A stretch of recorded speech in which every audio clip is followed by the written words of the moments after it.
Welcome to Life Stories, where we share powerful and emotional journeys of resilience, love, and the unexpected twists that shape our lives. Today's story is about a woman who, after decades of hard work and sacrifice for her family, finds herself suddenly without a job at 65. Expecting support from her daughter, she is met with rejection instead. This story explores the painful lessons of self-reliance, unconditional love, and the harsh realities of life. Join us as we dive into a deeply personal tale that proves no matter how difficult life may get, there's always a new chapter waiting to unfold. Subscribe now to begin today's story. I never imagined that at 65, I would be standing in front of my boss, Mr. Langston, holding a box of my belongings, staring at the office I had worked in for nearly 2 decades. For years, this small. It paid the bills, gave me purpose, and allowed me to live a life that, despite its modesty, felt secure. I had sacrificed so much over the years, working long hours, often with little rest, all to make sure my daughter, Sarah, had everything she needed. I had put aside my own wants, my own dreams, to see her grow into the successful woman she had become. Yet, at this moment, it all felt like it meant nothing. It started with a phone call. Mr. Langston's voice was tight, businesslike, when he asked me to come into his office. I was puzzled, We hadn't had any meetings scheduled. but as soon as I walked in, She was fresh-faced, eager, and as I looked at her, I realized she was everything I wasn't anymore. Young, adaptable, and someone the company would rather have in my place.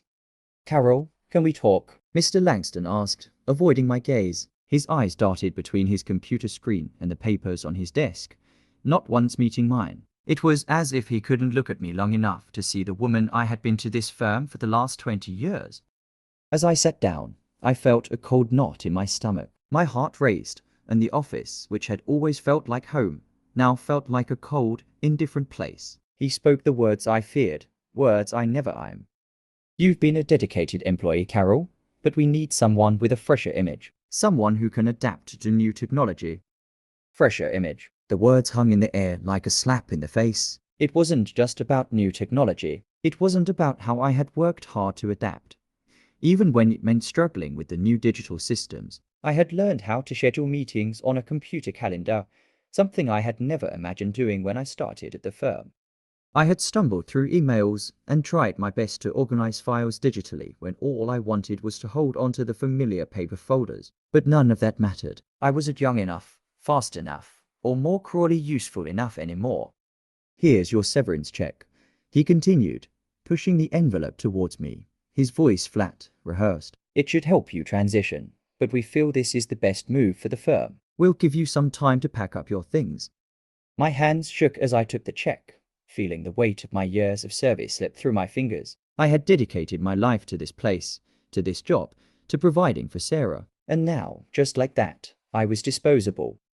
At first, I tried to stay calm. I told myself I would be fine. I had always managed. Sarah, my daughter, would never leave me to fend for myself. I had raised her on my own after her father left when she was just 6. I worked 2 jobs, putting in extra hours to make sure she had everything she needed: clothes, food, a college education. I sacrificed vacations, any thought of my own retirement savings, even my personal life, just to ensure she never went without. She was everything to me, and I believed with all my heart that she would never let me fall. But when I sat down with her, the reality hit hard. I had expected sympathy, maybe a little concern, but Sarah's reaction was not what I had imagined. As I explained how I had lost my job, how I would need a place to stay while I figured things out, she sighed. It wasn't the kind of sigh that came from sympathy. It was one of frustration. She rubbed her temples as if I were an inconvenience. "Mom, you know we're tight on space." The kids have their own rooms, and Richard works from home. It's not like we have a guest room just sitting there, she said, her voice a mix of stress and irritation. I was stunned. "I can sleep on the couch, just until I get back on my feet," I suggested, my voice small, almost pleading. But Sarah's face didn't soften. She didn't look at me with the empathy I had always shown her. Instead, she pursed her lips, as if the idea of helping her own mother was a burden. "You did save for retirement, right?" she asked, her tone almost accusing. The shame burned through me. I had always meant to save for retirement, but there had always been something more urgent. Sarah's tuition, her wedding, the down payment on her first house. Each time, I chose to put her needs before my own. She was my world. Yet here I was, sitting in front of her, feeling the sting of her indifference. I tried to explain, but it felt pointless. The gap between us emotionally, financially had grown wider over the years, and now it seemed insurmountable. I sat there in silence, my mind reeling from the words that Mr. Langston had just delivered. The office, once a place of routine and security, now felt alien, cold. I had given so much of myself to this job, sacrificed so much to make sure my daughter, Sarah, had the opportunities I never had. I had put her needs above my own for years, and now it was all slipping away. But one thing was clear to me. I wasn't alone. I had my daughter. Sarah would never turn her back on me. At least, I hoped not. I packed up my things slowly, each item a memory pictures of Sarah as a child, small mementos from my years at the firm. As I walked out of the office for the last time, I felt a wave of emptiness settle in my chest. The future was uncertain, but there was one thing I knew for sure. My daughter would be there to help me. I had raised her on my own after her father left us when she was just 6 years old. Through all the difficult times, I never once thought that she would abandon me. After a long drive, I arrived at Sarah's house. It was a beautiful home, large, well kept, the kind of house I had dreamed of for her when she was young. I had given everything I had to make sure she had the best, and now it was time for her to return the favor. She had a husband, children of her own, but I was her mother. Surely she would understand. When Sarah opened the door, her face lit up with a smile. She welcomed me in, and for a brief moment I felt the comfort of home. But as I sat down at her polished kitchen table, the smile quickly faded, replaced by a look of concern. What's going on?" she asked, her voice soft but hesitant. I told her about losing my job, about how they let me go, and how everything seemed to be falling apart. I thought she would offer me words of comfort, reassurance, or at least a place to stay while I figured things out. Instead, she sighed, rubbing her temples as though I were a problem she didn't want to deal with. I was taken aback. You know we're tight on space, she said, her tone dismissive. The kids have their own rooms and Richard works from home. It's not like we have a guest room just sitting there. I froze, my throat tight with disbelief. This wasn't the response I had expected. I had imagined Sarah would offer to let me stay with her, to give me a bed and a sense of security as I tried to find my way. I had worked so hard for her, sacrificing my own comfort for hers, but now, in my moment of need, it felt like she was pushing me away. I swallowed hard, trying to keep the tears at bay. "I can sleep on the couch, Sarah." "It won't be forever, just until I figure something out. I'll be fine." But Sarah didn't seem moved by my desperation. Instead, she looked at me with a furrowed brow, her lips pursed. "Did you save for retirement, she asked, her voice tinged with something I couldn't quite place, irritation, perhaps, or just indifference. The shame burned through me. I had always meant to save, but there was always something else. Sarah's tuition, her wedding, helping with the down payment for her first house. I had always put her needs before mine, believing that one day, when I needed her, she would understand and step in. But now, as I sat across from her, my own flesh and blood, I realized how wrong I had been to expect her support. Sarah wasn't the person I thought she was. She wasn't offering comfort or compassion, she was offering excuses. And in that moment, I felt more alone than I ever had before. I swallowed hard, trying to keep the tears that threatened to spill at bay. It was as though I had just received a slap to the face. I had expected support, understanding, even compassion, but instead, I was met with cold practicality. "We're tight on space," she repeated, her voice flat, as though she were talking about a simple inconvenience, not a mother who had just lost everything. I looked at Sarah, the woman I had raised, the woman I had sacrificed everything for, and felt the weight of her indifference crush me. I wanted to scream, to ask her how she could possibly turn her back on me after all these years. How could she forget everything I had done for her?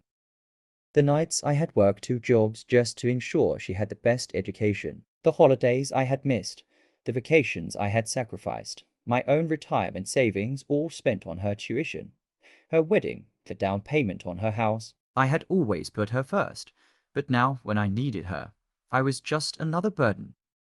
Her eyes shifted uncomfortably, and I could see that she was clearly struggling to find the right words. She wasn't angry, just distant. It was as though she didn't want to engage with the gravity of the situation, as though she were more concerned with how this would inconvenience her own life than how this might devastate mine. Did you save for retirement, Emma? Sarah asked, her question cutting deeper than I had anticipated. The shame burned through me like wildfire. I had always meant to save. I had always told myself that once she was through school, once she was settled, I would start putting money away for my own future. But life never worked out that way. Every time I tried, something came up. Sarah's needs always came first. And now, standing in front of my daughter, I had to admit the truth to myself. I hadn't saved. There was no cushion to fall back on. There was nothing but the severance check, which wouldn't last 3 months. Mom, you should have planned for this, Sarah said, as if the answer were so simple. You knew this day might come. We already stretched thin with the kids' expenses. It's just not a good time. The words hit me like a wave, knocking the wind out of me. I wanted to shout, to tell her that I had always done the best I could, that I had given up everything for her. But instead, I sat there, stunned, trying to process the weight of what she was saying. It wasn't a good time for her. Wasn't I her mother? How had it come to this? The silence stretched between us, thick and suffocating. I could feel the distance growing wider, the gap between us expanding with each passing second. In that moment, I understood something I had never wanted to acknowledge. My daughter, the girl I had poured my heart and soul into, wasn't the person I had thought she was. At least, not anymore.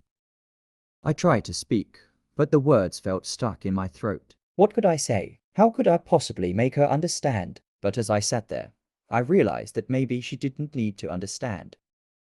Maybe, just maybe, she wasn't the person I thought she was, because I had raised her to be independent, to rely on herself, to never have to rely on anyone else for help. Perhaps this was just the consequence of that. Maybe this was how life worked when your sacrifices were taken for granted.